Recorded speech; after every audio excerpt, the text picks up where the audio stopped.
প্রিয় নবম শ্রেণীর ছাত্রছাত্রীরা, এডুকেয়ার স্টাডি সেন্টার চ্যানেলে তোমাদের স্বাগত। যেহেতু আর মাত্র কয়েকদিন পর তোমাদের সেকেন্ড ইউনিট টেস্ট পরীক্ষা, তাই তোমাদের পরীক্ষায় চূড়ান্ত সফলতা অর্জনের জন্য আজ আলোচনা করব ভূগোল সাবজেক্টের অধ্যায় ভিত্তিক 3 এবং 5 মার্কের প্রশ্নের সবথেকে নিখুঁত ও বেস্ট সাজেশন নিয়ে।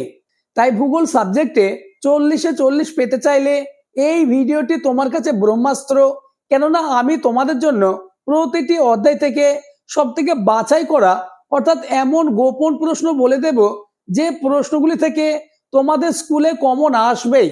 তাই আলোচিত প্রতিটি প্রশ্নের উত্তর তোমরা পরীক্ষার আগে মুখস্থ করে নাও, তাহলে ভূগোল সাবজেক্টে 40-এ 40 হবে তোমার হাতের মুঠোয়।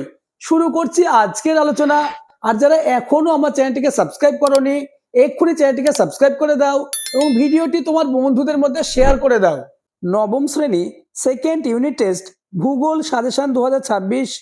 তোমাদের সেকেন্ড ইউনিট টেস্ট পরীক্ষাটি 40 মার্কের হবে এবং সময় থাকবে 1 ঘন্টা 40 মিনিট। প্রথমে আলোচনা করব থার্ড চ্যাপ্টার পৃথিবী পৃষ্ঠের কোন স্থানের অবস্থান নির্ণয়। এই অধ্যায়ের সব থেকে গুরুত্বপূর্ণ 3 এবং 5 মার্কের প্রশ্নগুলি দেখে নাও। প্রথম প্রশ্ন, পৃথিবী পৃষ্ঠে অবস্থান নির্ণয়ের প্রয়োজনীয়তা আলোচনা করো। পরের প্রশ্ন খুবই গুরুত্বপূর্ণ, অক্ষাংশের ভিত্তিতে পৃথিবীর প্রধান প্রধান তাপবলয়গুলি চিহ্নিত করে আলোচনা করো। পরের প্রশ্ন কোশ্চেন নম্বর 3, অক্ষরেখা বা সমাক্ষর রেখার বৈশিষ্ট্যগুলি উল্লেখ করো। পরের প্রশ্ন, ভারতের প্রমাণ সময়, মূল মধ্যরেখা এবং মহাবৃত্ত বলতে কি বোঝো।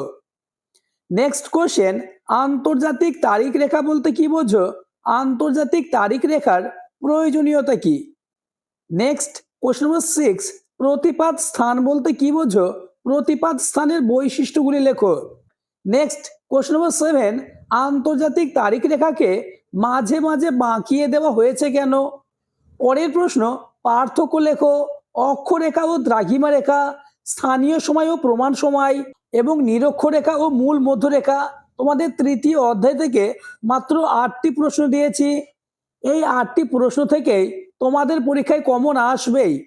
এছাড়া তোমাদের তৃতীয় অধ্যায় থেকে অক্ষরেখা ও দ্রাঘিমা রেখা সংক্রান্ত একটি অঙ্ক থাকবে, তাই তোমরা অঙ্কটি খুব ভালোভাবে প্র্যাকটিস করে যাবে।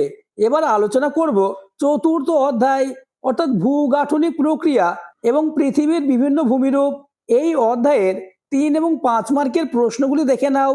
প্রথম প্রশ্ন, পাঁচ সংস্থান তথ্যের ভিত্তিতে অথবা মহিকার তথ্যের ভিত্তিতে ভঙ্গিল পর্বতের উৎপত্তি আলোচনা করো। এই প্রশ্নটি ওয়েস্ট বেঙ্গলের 90% স্কুলে সেকেন্ড ইউনিট টেস্ট পরীক্ষায় আসার সম্ভাবনা কার্যত নিশ্চিত।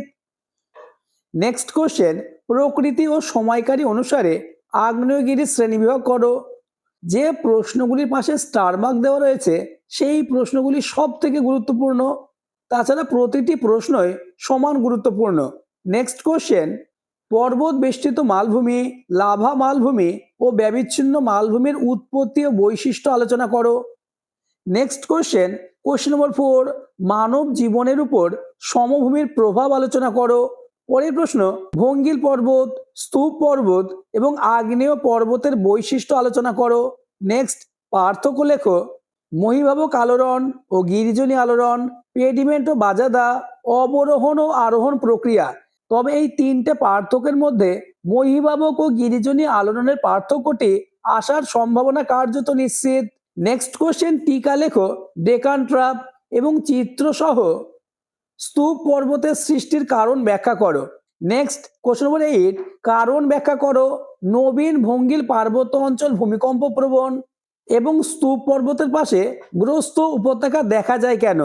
নেক্সট কোশ্চেন, ছোটনাগপুর মালভূমি অঞ্চলকে ভারতের খনিজ ভাণ্ডার বলা হয় কেন। চতুর্থ অধ্যায় থেকে মাত্র 9টি প্রশ্ন দিয়েছি। এই 9টি প্রশ্ন খুবই গুরুত্বপূর্ণ, তাই প্রতিটি প্রশ্নের উত্তর আজ থেকেই মুখস্থ করতে শুরু করে দাও। এবার আলোচনা করব তোমাদের পঞ্চম অধ্যায় অর্থাৎ আবহবিকার। এই অধ্যায়ের সব থেকে বাছাই করা 3 এবং 5 মার্কের প্রশ্নগুলি দেখে নাও। প্রথম কোশ্চেন, কোন ধরনের জলবায়ু অঞ্চলে যান্ত্রিক আবহবিকার প্রাধান্য লাভ করে এবং কেন। অথবা উষ্ণমরু অঞ্চলে যান্ত্রিক আবহবিকারের প্রাধান্য লাভের কারণ উল্লেখ করো। পরের প্রশ্ন, যান্ত্রিক আবহবিকারের প্রক্রিয়াগুলি সংক্ষেপে লেখো। নেক্সট কোশ্চেন নম্বর 3, টিকা লেখো, যেমন স্বল্পমোচন, ক্ষুদ্রকণা বিসরণ এবং পুঞ্জিত ক্ষয়। নেক্সট কোশ্চেন নম্বর 4, জৈবিক আবহবিকার কাকে বলে? জৈবিক আবহবিকার কি কি পদ্ধতিতে সংগঠিত হয়? এই প্রশ্নটি মোস্ট ইম্পর্টেন্স। পরের প্রশ্ন কোশ্চেন নম্বর 5, মৃত্তিকা ক্ষয় বলতে কি বোঝো? মৃত্তিকা ক্ষয়ের কারণগুলি লেখো। এই প্রশ্নটিও অতীব গুরুত্বপূর্ণ। নেক্সট কোশ্চেন, আবহবিকারের ফলে কিভাবে মৃত্তিকা সৃষ্টি হয়, অথবা মৃত্তিকার উৎপত্তিতে আবহবিকারের ভূমিকা আলোচনা করো। পরের প্রশ্ন, পার্থক্য লেখো। আবহবিকার ও ক্ষয়ীভবন, যান্ত্রিক আবহবিকার ও রাসায়নিক আবহবিকার। আবহবিকার অধ্যায় থেকেও মাত্র 7টি প্রশ্ন দিয়েছি। এই প্রশ্নগুলি তোমার রেডি আছে তো? তা আমাকে কমেন্টে জানাবে। এবার আলোচনা করব তোমাদের পশ্চিমবঙ্গ অধ্যায় থেকে। তোমাদের সেকেন্ড ইউনিট টেস্ট পরীক্ষায় পশ্চিমবঙ্গ অধ্যায় থেকে শুধুমাত্র পশ্চিমবঙ্গের প্রাকৃতিক পরিবেশ থাকবে। তাই পশ্চিমবঙ্গের প্রাকৃতিক পরিবেশ থেকে সব থেকে বাছাই করা 3 এবং 5 মার্কের প্রশ্নগুলি দেখে নাও। প্রথম প্রশ্ন, পশ্চিমবঙ্গের ভূপ্রকৃতিকে কয় ভাগে ভাগ করা যায়? উত্তরের পার্বত্য অঞ্চলের এবং মালভূমি অঞ্চলে ভূপ্রকৃতির সংক্ষিপ্ত বিবরণ দাও। নেক্সট কোশ্চেন নম্বর 2, পশ্চিমবঙ্গের জলের বহুমুখী ব্যবহার আলোচনা করে জল সম্পদের প্রভাব বর্ণনা করো, অথবা পশ্চিমবঙ্গের জল সম্পদের অতি ব্যবহারের ফলাফলগুলি লেখো। পরের প্রশ্ন কোশ্চেন নম্বর 3, সুন্দরবন অঞ্চলের নদীগুলির বৈশিষ্ট্য উল্লেখ করো, অথবা পশ্চিমবঙ্গের সক্রিয় বদ্বীপ অঞ্চলের নদ নদীর বৈশিষ্ট্য উল্লেখ করো। নেক্সট কোশ্চেন নম্বর 4, পার্থক্য লেখো। পশ্চিমবঙ্গের উত্তরবঙ্গের নদী ও দক্ষিণবঙ্গের নদী, পার্বত্য অঞ্চলের জলবায়ু ও উপকূলীয় অঞ্চলের জলবায়ু। পরবর্তী প্রশ্নগুলি আলোচনার আগে আবার বলবো, যারা এখনো আমার চ্যানেলটিকে সাবস্ক্রাইব করোনি, এক্ষুনি চ্যানেলটিকে সাবস্ক্রাইব করে দাও এবং ভিডিওটি তোমার বন্ধুদের মধ্যে শেয়ার করে দাও। নেক্সট কোশ্চেন, পশ্চিমবঙ্গের জলবায়ুতে মৌসুমী বায়ুর 3টি প্রভাব বর্ণনা করো, অথবা পশ্চিমবঙ্গের জলবায়ুর বৈশিষ্ট্য আলোচনা করো। নেক্সট কোশ্চেন নম্বর 6, পশ্চিমবঙ্গের স্বাভাবিক উদ্ভিদের বর্ণনা দাও। পরের প্রশ্ন, টিকা লেখো, পশ্চিমী ঝঞ্ঝা, কালবৈশাখী এবং ম্যানগ্রোভ উদ্ভিদ। নেক্সট কোশ্চেন নম্বর 8, পশ্চিমবঙ্গের বদ্বীপ অঞ্চলের মাটি লবণাক্ত, ভৌগোলিক কারণ ব্যাখ্যা করো। পশ্চিমবঙ্গের মৃত্তিকার শ্রেণীবিভাগ করো। নেক্সট এবং আজকের আলোচনা লাস্ট প্রশ্ন, প্রাকৃতিক পরিবেশের সঙ্গে সক্রিয় বদ্বীপ অঞ্চলের স্বাভাবিক উদ্ভিদের অভিযোজনগত বৈশিষ্ট্যগুলি কি কি? আজকের আলোচনা এই পর্যন্ত। আলোচিত প্রতিটি প্রশ্ন খুবই গুরুত্বপূর্ণ, তাই ভূগোল সাবজেক্টে 40-এ 40 পেতে চাইলে প্রতিটি প্রশ্নের উত্তর পরীক্ষার আগে মুখস্থ করে নাও।